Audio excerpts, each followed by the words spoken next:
मुझे खुशी है कि डबल इंजन की सरकार यहाँ के युवाओं को होम स्टे की सुविधा बढ़ाने के लिए, युवाओं के स्किल डेवलपमेंट के लिए निरंतर आर्थिक मदद दे रही है। सीमावर्ती क्षेत्रों से युवाओं को एनसीसी से जोड़ने का अभियान भी यहाँ के युवाओं के उज्जवल भविष्य के लिए तैयार हो रहा है। पूरे देश में सीमावर्ती क्षेत्र में जो अच्छी स्कूल होगी, अब एनसीसी हम वहां चलाएंगे। अहमदाबाद, मुंबई, चेन्नई, वहां एनसीसी 75 साल चली, अब एनसीसी चलेगी इन गांवों में। मेरे गांव के बच्चों को मिलेगा लाभ।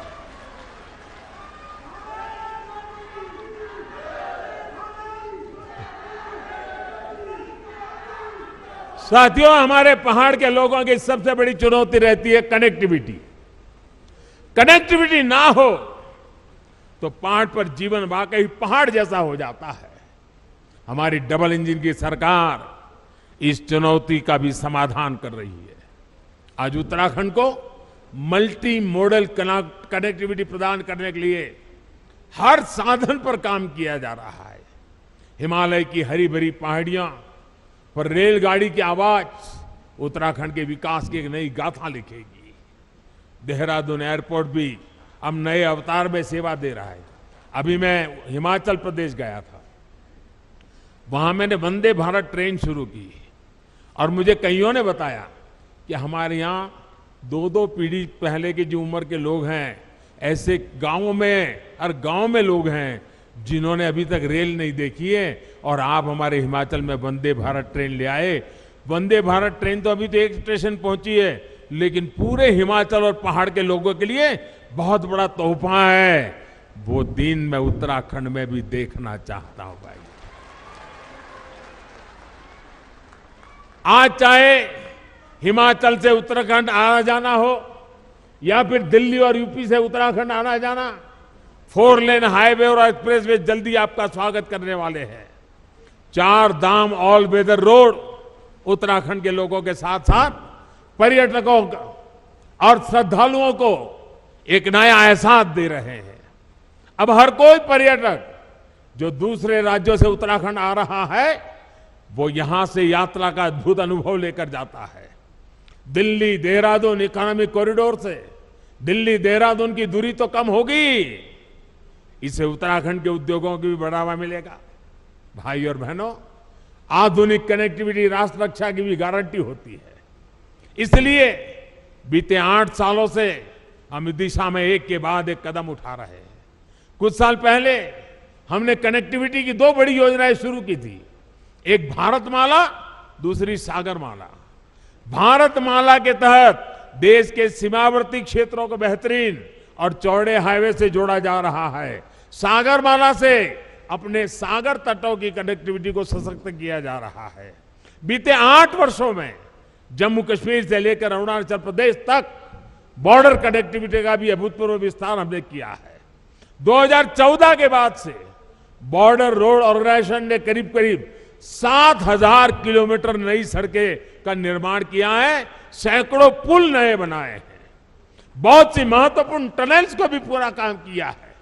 एक समय था जब बॉर्डर किनारे सड़क बनाने के लिए भी दिल्ली से मंजूरी लेनी जरूरत पड़ती थी।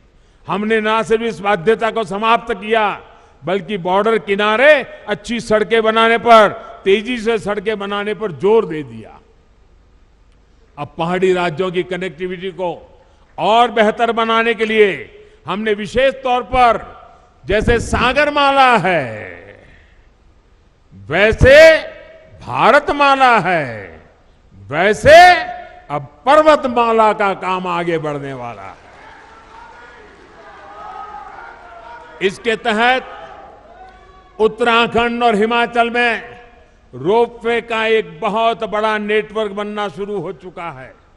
हमारे यहां जब हम बॉर्डर की बात सुनते हैं तो यही मन में आता है कि वहां सिर्फ फौजी साथी होंगे, बाकी सब वीरान होगा।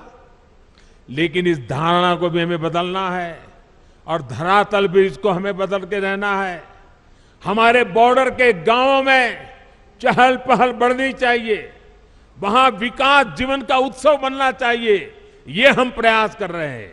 और हम तो कहते हैं जो कभी गांव छोड़ करके गए हैं उनको अपने गांव वापस लौटने का मन कर जाए, ऐसा मुझे जिंदा गांव खड़े करने हैं।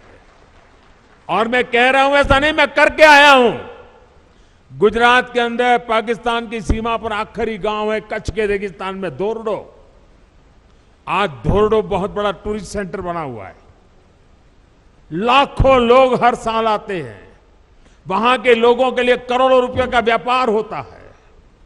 आखिरी गांव को जिंदा कर दिया, उसके कारण पूरा इलाका जिंदा हो गया। अभी मैंने पाकिस्तान की सीमा पर गुजरात का एक दूसरा इलाका है रेगिस्तान में, नालाबेट एक तीर्थ स्थान था, नालाबेट की जगह पर एक मां का स्थान था, वहां बहुत बड़ा स्थान बना दिया।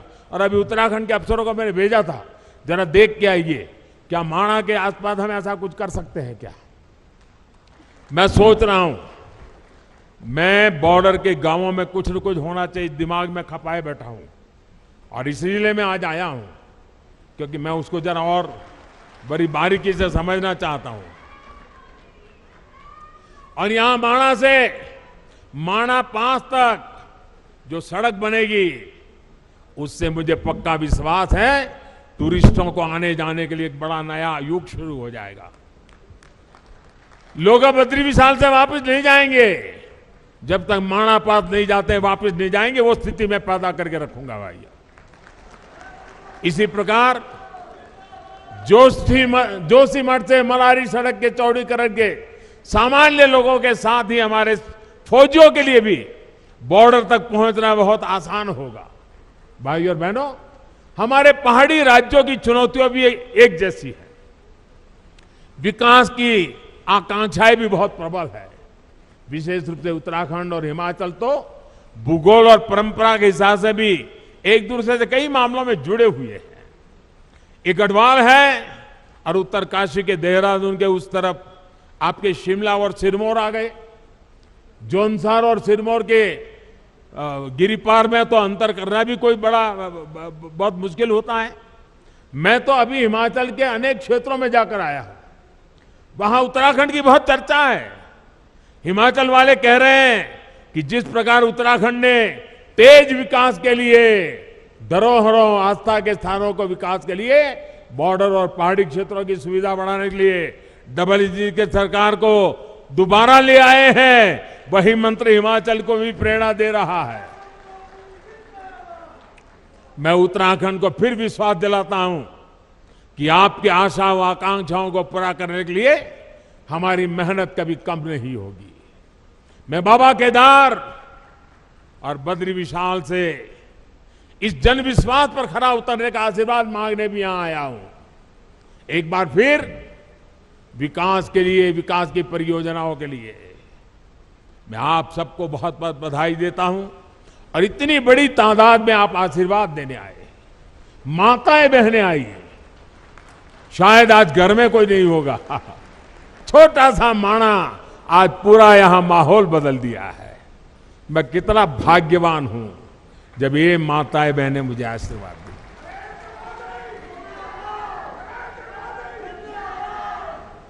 आज सचमुच मेरा जीवन धन्य हो गया है। मैं दीपावली की आप सभी को अग्रिम शुभकामनाएं देता हूं और मैं आपके उत्तम स्वास्थ्य के लिए, आपके बच्चों की उत्तम प्रगति के लिए बद्री विशाल के चरणों में प्रार्थना करते हुए मेरी वाणी को विराम देता हूं। मेरे साथ पूरी ताकत से बोलिए, भारत माता की, भारत माता की, भारत माता की जय बद्री विशाल, जय बद्री विशाल, जय बद्री विशाल, जय बाबा केदार, जय बाबा केदार, जय बाबा केदार।